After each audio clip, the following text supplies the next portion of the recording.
નમસ્કાર, આપની સાથે હું છું રાકેશ પંડ્યા. આપ નિહાળી રહ્યા છો અડીખમ ગુજરાત.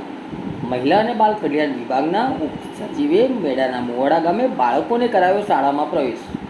સમગ્ર રાજ્યમાં ત્રિદિવસીય કન્યા કેળવણી મહોત્સવ અને શાળા પ્રવેશોત્સવ 2024નો પ્રારંભ થયો છે. ત્યારે આજે બીજા દિવસે મહિલા અને બાળ કલ્યાણ વિભાગના ઉપસચિવ જયેશકુમાર લેઉવાની પ્રોત્સાહન ઉપસ્થિતિમાં ખાનપુર તાલુકાના મેડાના મુવાડા ગામે ભૂલકાઓને શાળા પ્રવેશ કરાવી શુભકામનાઓ પાઠવી હતી.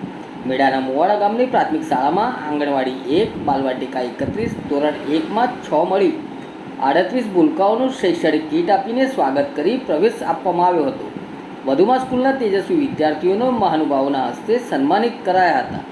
મહાનુભાવોના હસ્તે મહીસાગર જ્ઞાનગંગા પ્રકલ્પના પુસ્તકનું વિમોચન કરાયું હતું. શાળાના ડિજિટલ વર્ગખંડની મુલાકાત લેવામાં આવી હતી. આ ઉપરાંત પ્રાથમિક શાળાના પ્રાંગણમાં વૃક્ષારોપણ પણ કરવામાં આવ્યું હતું. શાળા પ્રવેશોત્સવની શરૂઆતમાં શાળાના બાળકો દ્વારા સુંદર સ્વાગત ગીત તથા નૃત્યો તેમજ વક્તવ્ય પણ રજૂ કરવામાં આવ્યું હતું. આ પ્રસંગે મેડાના મુવાડા ગામના અગ્રણીઓ, બીઆરસી, સીઆરસી, શાળાના આચાર્ય, શિક્ષકગણ, વિદ્યાર્થીઓ, વાલીઓ તેમજ ગ્રામજનો ઉપસ્થિત રહ્યા હતા.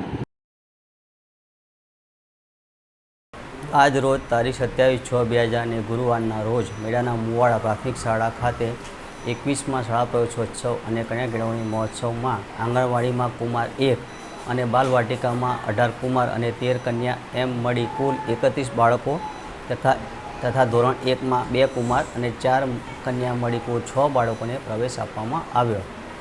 તમામ બાળકોને મેડાના મુવાડા પ્રાથમિક શાળા પરિવાર તરફથી શૈક્ષણિક કીટ આપવામાં આવી.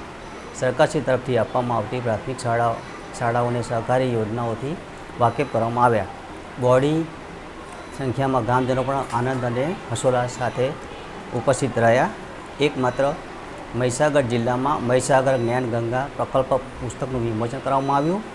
શાળામાં સરકારશ્રી તરફથી આપવામાં આવતી તમામ શૈક્ષણિક સાધન સામગ્રી પણ શાળામાં કાર્ય જોવા મળી. એસએમસીના સભ્યો, ગ્રામજનો અને શાળા પરિવાર ખૂબ જ ઉમળકાભેર શાળા પ્રવેશોત્સવમાં જોડાઈ અને 100% બાળકોને પ્રવેશ અપાવી પ્રવેશ કાર્યક્રમ 2024ને ખૂબ જ સફળતાપૂર્વક પૂર્ણ કરવામાં આવ્યો.